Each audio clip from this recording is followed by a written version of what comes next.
चलिए चालू करते हैं last part, that is transferability of shares. अब बेटा ट्रांसफरेबिलिटी ऑफ शेयर्स क्या होता है, what is transfer of shares? तो बहुत सिंपल से इसका आंसर है कि जब भी ओनर ऑफ शेयर्स जो है वो अपनी ओनरशिप किसी दूसरे पर्सन को ट्रांसफर कर रहा है तो उसे क्या बोला जाएगा, ट्रांसफर ऑफ शेयर्स। अब जो पर्सन ट्रांसफर कर रहा है शेयर्स को उसे बोला जाएगा ट्रांसफरर, और जिसे शेयर ट्रांसफर किया जा रहा है वो माना जाएगा ट्रांसफरी।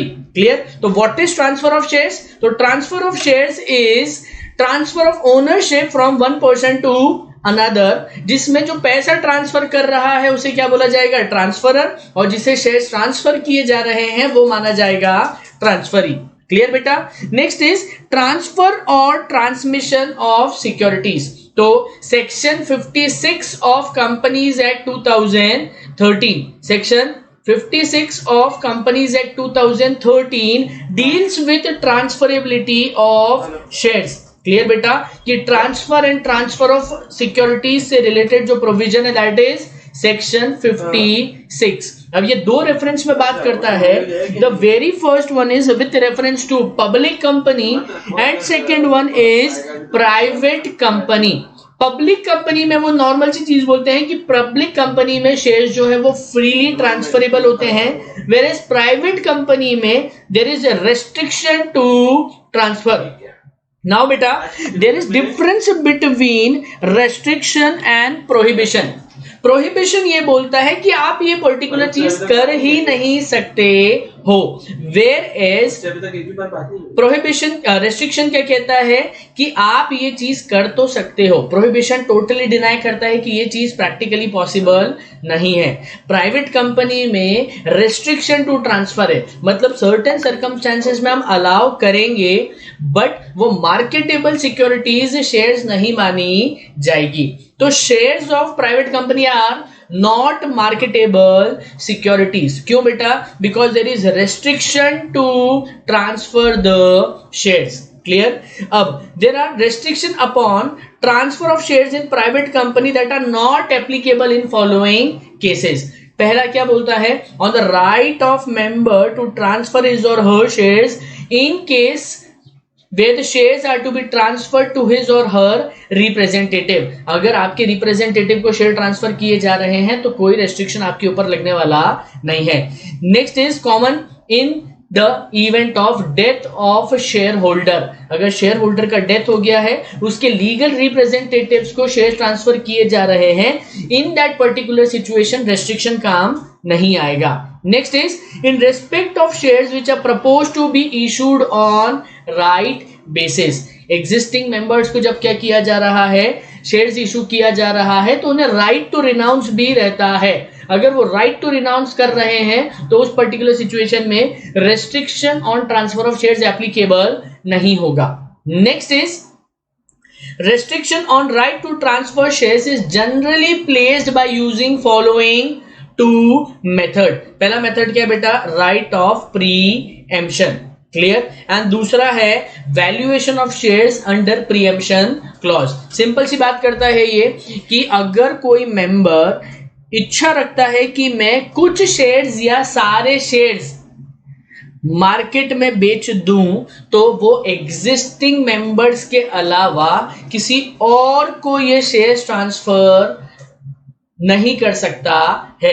फर्स्ट प्रायोरिटी उसे पहले किसे देना पड़ेगी, तो the first priority shall be offered to the other existing members. क्या कहना चाह रहा हूं मैं राइट ऑफ प्रीएम्पशन में, कि if a member wishes to sell some or all of his shares, तो such shares shall be firstly offered to existing members। आया समझ में? डन। किस तरीके से करेंगे, तो on a price determined by directors और auditors of the company. Clear बाबा? या फिर अगर आर्टिकल्स में आपने कोई फॉर्मूला इंसर्ट कर दिया है तो उस पर्टिकुलर सिचुएशन में उस बेसिस पे क्या किया जाएगा, शेयर का ट्रांसफर किया जाएगा। Clear. Valuation of shares under preemption clause किस तरीके से चलेगा, तो उन्होंने बोला कि एक फेयर प्राइस डिटरमाइन की जाएगी बाय द डायरेक्टर्स और the auditors of the company. Done बाबा, आया। अब जो भी प्राइस निकलेगी वो प्राइस को क्या करना पड़ेगा, ऑडिटर को सर्टिफाई करना पड़ेगा। Done.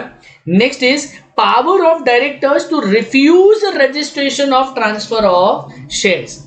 Clear? If the things are not as per the conditions या फिर बोर्ड ऑफ डायरेक्टर्स चाहे तो गुड फेथ में ट्रांसफर ऑफ शेयर्स का रजिस्ट्रेशन क्या कर सकते हैं, रिफ्यूज कर सकते हैं। Done. Private company, I hope आपको समझ में आया होगा। Next is public company. Public company के केस में उन्होंने बोला कि पब्लिक कंपनी के शेयर्स जो है वो मार्केटेबल सिक्योरिटीज हैं and shall be freely transferable. Clear है बाबा। तो बोर्ड ऑफ डायरेक्टर्स जो है कंसर्न डिपॉजिटरी है, उनके ऊपर कोई डिस्क्रिशन नहीं है कि वो मना करेंगे कि भाई शेयर ट्रांसफर नहीं होना चाहिए। पब्लिक कंपनी के शेयर्स मार्केटेबल सिक्योरिटीज है और वो फ्रीली ट्रांसफरेबल है।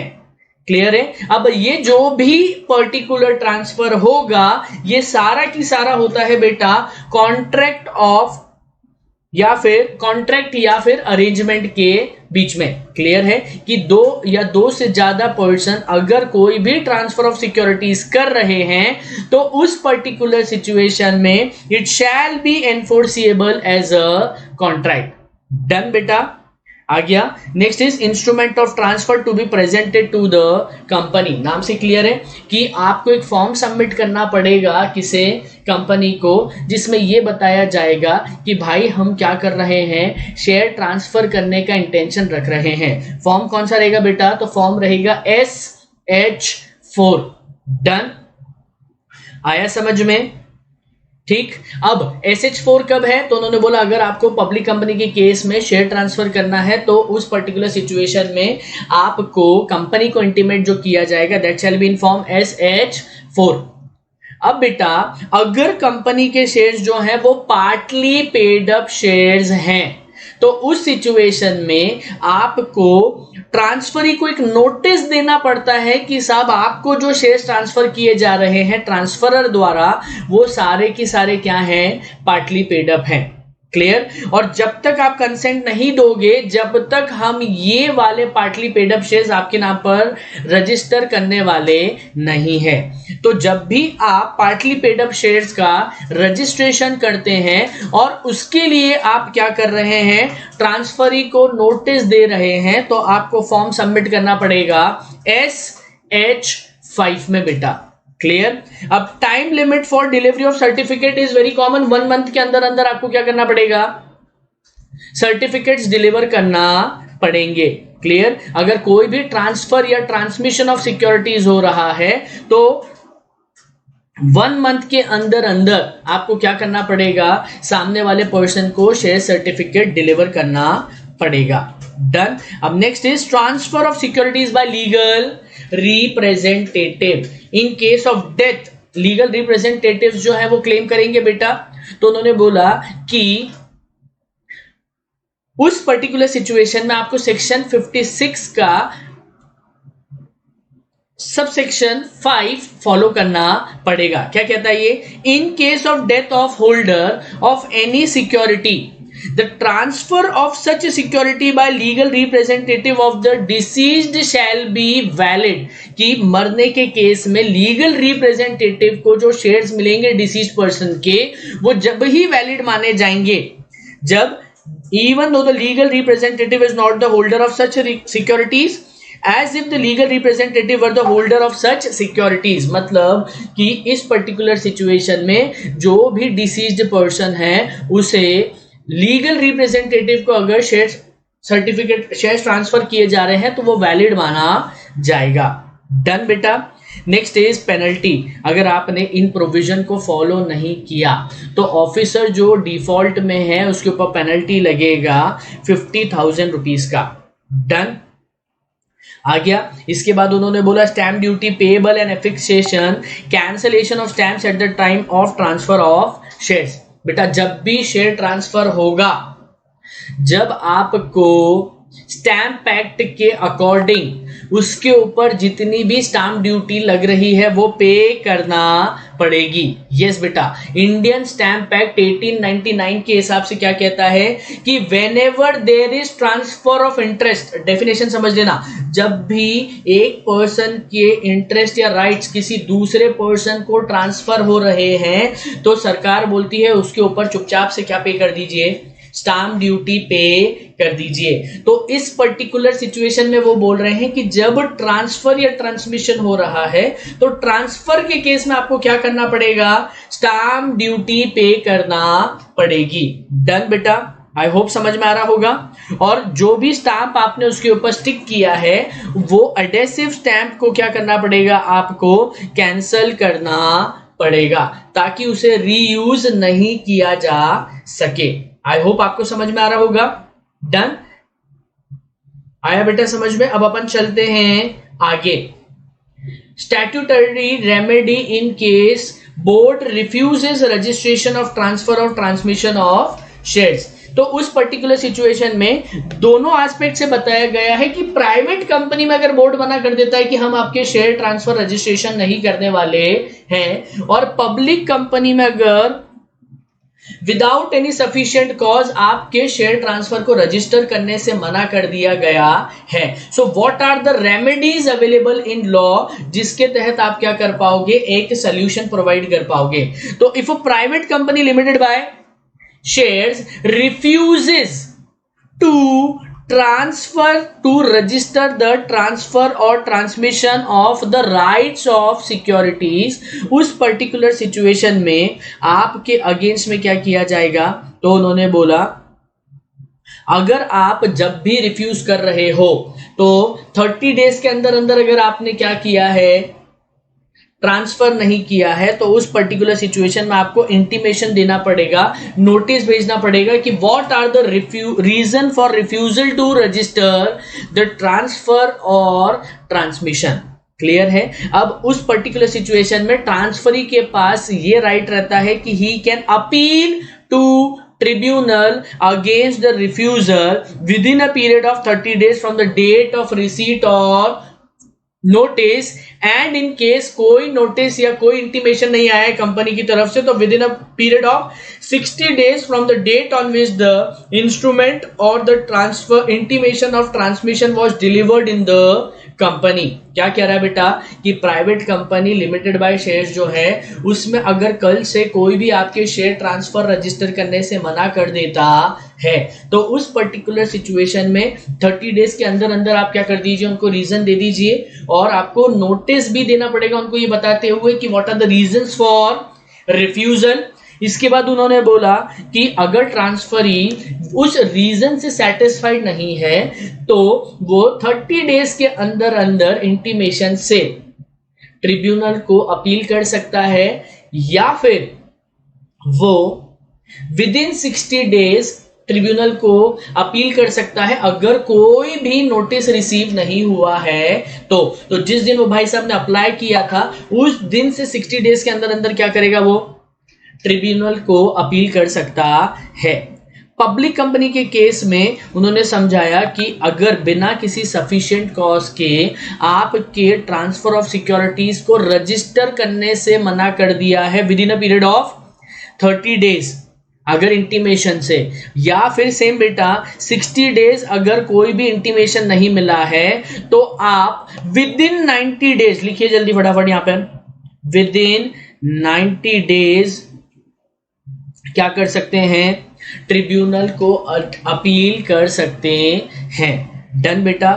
अब दोनों पार्टीज को सुनने के बाद ट्रिब्यूनल क्या करेगा, या तो बोल देगा कि भाई तुरंत इनका शेयर ट्रांसफर क्या करिए, रजिस्टर करिए, या फिर वो क्या करेगा, बोलेगा रेक्टिफिकेशन करिए रजिस्टर के अंदर और कंपनी को डायरेक्ट करेगा कि भाई तुरंत क्या करिए, एग्रीव्ड पार्टी को सॉल्यूशन प्रोवाइड करिए।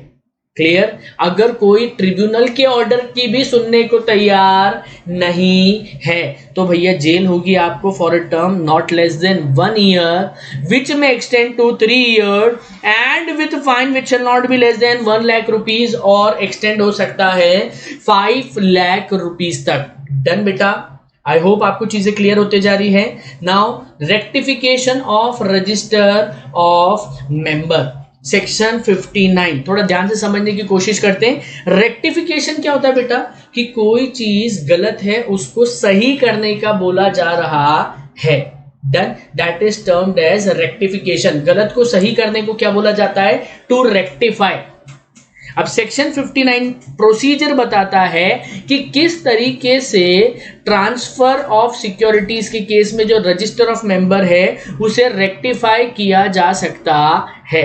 तो सबसे पहला है remedy to the aggrieved for not caring the changes in the register of members. अगर रजिस्टर ऑफ मेंबर में आपका नाम रजिस्टर नहीं किया जा रहा है तो आपको क्या किया जाएगा, मतलब आपके पास क्या क्या रेमेडीज अवेलेबल रहेगी।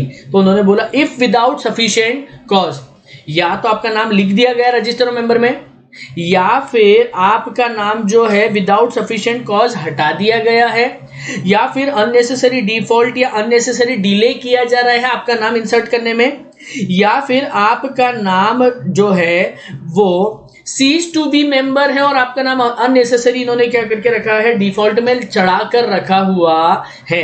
तो जो भी एग्रीव्ड पर्सन है या फिर मेंबर है वो अपील कर सकता है ट्रिब्यूनल को in such form as may be prescribed. Clear बेटा, एक प्रिस्क्राइब्ड फॉर्म है उसमें क्या कर सकता है, ट्रिब्यूनल को अपील कर सकता है।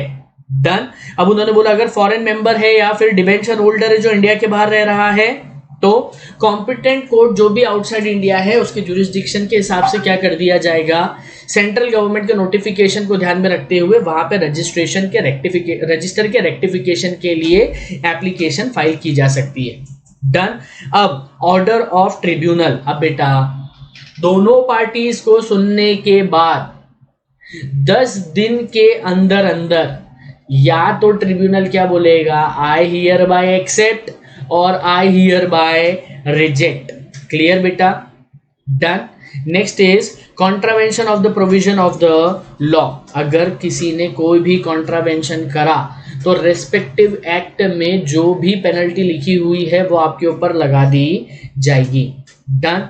अब what are the specific instances of rectification. पहला, applicant induced to take shares by misrepresentation, बोला कुछ और मिसरिप्रेजेंट करके उसको शेयर्स चिपका दिए कंपनी ने, या फिर share holders name removed under unlawful surrender of his share, उसका नाम क्या कर दिया गया, रिमूव कर दिया गया under unlawful surrender of his shares. Next is irregular allotment. Next is name of nominee entered in registered without his knowledge और कंसेंट, उसको बताया ही नहीं भाई कि इसके शेयर्स आपको ट्रांसफर हो रहे हो और क्या कर दिए, शेयर ट्रांसफर कर दिए। Next is allotment of shares to non resident without taking necessary permission for foreign exchange. FEMA से परमिशन लेना थी बट फॉरेन एक्सचेंज वालों से परमिशन नहीं ली और आपने डायरेक्ट नॉन रेसिडेंट को क्या कर दिया, शेयर्स अलॉट कर दिए। नेक्स्ट इज कंपनी ने मेमोरेंडम ऑफ एसोसिएशन के वायलेशन में क्या कर दिया है, शेयर्स अलॉट कर दिए हैं। नेक्स्ट इज इंपॉर्टेंट, इतना छोटू सा आता है बेटा एग्जाम में, वो बोल रहे हैं mutation of name in others companies register of member. Clear है, the company which has change its name would be titled to ask those companies in which its holding shares to substitute companies new name in the register of members in place of old name. बेटा मान लेते हैं company है ABC limited, इन्होंने अपने shares को किस में ट्रांसफर कर दिया है, XYZ लिमिटेड में नाम है इनके पास, XYZ लिमिटेड के शेयर्स हैं, इन्वेस्टमेंट है एबीसी का XYZ में। अब कल से एबीसी कर देती है अपने नाम को CAB, तो उन्होंने बोला XYZ लिमिटेड कंपनी का जो रजिस्टर है वहां पे आपको बोलना पड़ेगा कि पहले हम एबीसी थे, अब हमने हमारा नाम चेंज करके क्या कर लिया है, CAB कर दिया है। Lost transfer deed is our next topic, जो ये कहता है कि अगर आपका इंस्ट्रूमेंट ऑफ ट्रांसफर गुम गया है, लॉस्ट हो गया है, तो आप इंडेमनिटी बॉन्ड के साथ में बोर्ड को अप्लाई कर दीजिए और बोर्ड को अगर सही लगता है तो वो क्या कर देगा, आपको सेटिस्फाइड हो जाएगा तो इंस्ट्रूमेंट ऑफ ट्रांसफर को ट्रांसफरी और ट्रांसफरी के साइन होने पर क्या कर लेगा, रजिस्टर कर देगा। Done done done done. अब बेटा इंडेमनिटी बॉन्ड का प्राइस कितना रहेगा, तो बोर्ड को जो लग रहा है कि भाई इसमें हमारी पोजीशन और इनकी पोजीशन दोनों सेफगार्ड हो जाएगी, उतना पैसा एक्सेप्ट करते हुए बोर्ड क्या कर सकता है, इंडेमनिटी बॉन्ड का अमाउंट डिसाइड कर सकता है। डन बेटा। Next is transfer of shares to minor. Simple सा फंडा ये बोलता है कि भाई माइनर वो है जिसने 18 ईयर्स से ज्यादा की एज अटेन नहीं करी है। क्लियर बेटा। अब ये कॉन्ट्रैक्ट में ही एंटर नहीं कर सकता है, तो ये भाई साहब को शेयर्स ट्रांसफर नहीं हो सकते हैं। आ गया समझ में बेटा। Since he is not competent to contract, तो भाई गार्जियन को लेकर आओ और उस हिसाब से क्या किया जाएगा, शेयर आपको प्रोवाइड किया जाएगा। Minor can not become member in the company. Done बेटा। आया समझ में। Done. Next is transfer of shares to partnership firm. तो बेटा फर्म पर्सन नहीं होती है, इसलिए वो मेंबरशिप के लिए अप्लाई नहीं कर सकती है। अब डायरेक्ट एग्जाम में क्वेश्चन आएगा, जितना जितना बताते जा रहा हूं फटाफट इसको लिखते जाओ। पार्टनरशिप फर्म मेंबर बन सकती है क्या? No. Transfer of securities to a body corporate. Obviously बेटा बॉडी कॉर्पोरेट क्या है, एक लीगल पर्सन है, तो उन्होंने बोला भाई वो अपने नाम से क्या कर सकती है, शेयर्स में पैसा लगा सकती, इन्वेस्ट कर सकती, तो ये मेंबर भी बन सकती है। अब कंपनी जो है वो किसी कंपनी में क्या कर रही है, पैसा लगा रही है, तो बेटा उनको बोर्ड रेजोल्यूशन का सर्टिफाइड ट्रू कॉपी लगाना पड़ता है, साथ ही साथ मेमोरेंडम और आर्टिकल का सर्टिफाइड ट्रू कॉपी लगाना पड़ता है कि ये लीजिए हमारा डॉक्यूमेंट और हमारे नाम से क्या कर दीजिए, शेयर ट्रांसफर ऑफ सिक्योरिटीज कर दीजिए। डन। अब उन्होंने बोला when transferor act as a trustee, तो उन्होंने बोला कि when a transferor makes a transfer he makes an implied representation कि भाई इसके नाम पे शेयर ट्रांसफर कर दिया जाएगा। क्लियर है। तो उस पर्टिकुलर सिचुएशन में अगर कंपनी मना करती है कि भाई इनको शेयर ट्रांसफर नहीं किया जाएगा, तो आपको उनको रीजन बताना पड़ेगा, नहीं तो आप ये टोटल डिनायल पर नहीं जा सकते हो। Done. Next is transfer in violation of articles. इस पर्टिकुलर सिचुएशन में क्या किया जाएगा कि अगर आपने आर्टिकल्स के वायलेशन को ध्यान में रखते हुए कोई भी ट्रांसफर किया गया है तो उसे माना जाएगा इनवैलिड। डन बेटा। ये हो गया अपना ट्रांसफर वाला पोर्शन खत्म। अब एक वर्ड होता है लिस्पेंडिस, ये कहता है दो जिंदा लोगों के बीच में ही कॉन्ट्रैक्ट हो सकता है। डन। तो जब जो दो जिंदा लोगों के बीच में, दो पर्सन के बीच में, when both the parties are alive, ठीक है, शेयर ट्रांसफर किया जा रहा है तो उसे ट्रांसफर बोला जाएगा। ट्रांसमिशन ऑफ सिक्योरिटीज बेटा कंपनी लॉ में कहीं पर भी डिफाइंड नहीं है। ट्रांसमिशन मतलब क्या होता है, तो वो बोलते हैं किसी मरे हुए पर्सन के शेयर्स किसी जिंदा इंसान को ट्रांसफर किए जा रहे हैं तो उसे बोला जाएगा ट्रांसमिशन ऑफ सिक्योरिटीज। बेटा मरे हुए को शेयर ट्रांसफर नहीं हो सकते, मरा हुआ पर्सन शेयर ट्रांसफर कर सकता है। डन। ट्रांसमिशन ऑफ सिक्योरिटीज क्या कहता है कि रजिस्टर्ड होल्डर या तो क्या हो चुका है बेटा,